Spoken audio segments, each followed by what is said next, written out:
আজকে egg chicken cutlet বানাবো। পেঁয়াজ, আদা, রসুন একসাথে পেস্ট করে নিলাম। চিকেনটাকে পেস্ট করে নিয়েছি।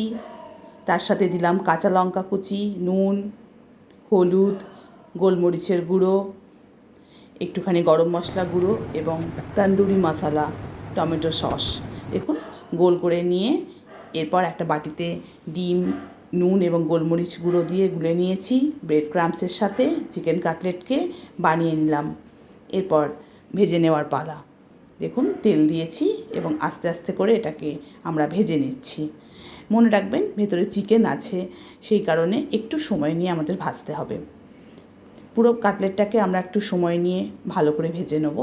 এটা খেতে এত টেস্টি হয় যে আপনারা এটা তৈরি করার পর বুঝতে পারবেন যে কতটা মজার খেতে হয়েছে। এবং এটা অবশ্যই আপনারা বাড়িতে বানাবেন এবং আমাকে জানাবেন যে আপনাদের এটা কেমন লাগলো। ভালো লাগলে অবশ্যই আপনারা একটা লাইক দিতে কিন্তু ভুলবেন না বন্ধুরা।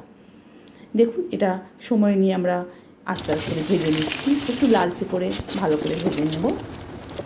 এবার ভেজে নিয়ে তুলে রেখেছি। এবার এগ র্যাপ যেটা বলি আমরা, সেই ডিমকে দিয়ে আস্তে আস্তে করে এটাকে আমরা র্যাপিং করে নেব।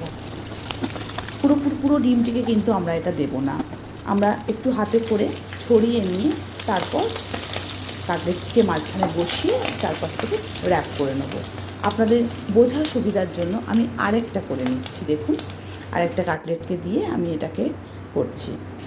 এই দেখুন হাতে করে একটু ছড়িয়ে দেবো, তারপর এবার মাঝখানে আমরা কাটলেটটাকে এবার বসিয়ে দেবো। অনেকটা চিকেন কবিরাজি কাটলেটের মতো কাছাকাছি, কিন্তু অনেক টেস্ট খেতে পুরোটাই প্রায় ওই রকমই হয়ে থাকে। এবার দেখুন এইভাবে ভেজে নিচ্ছি আমরা। এবার তৈরি হয়ে যাচ্ছে আমাদের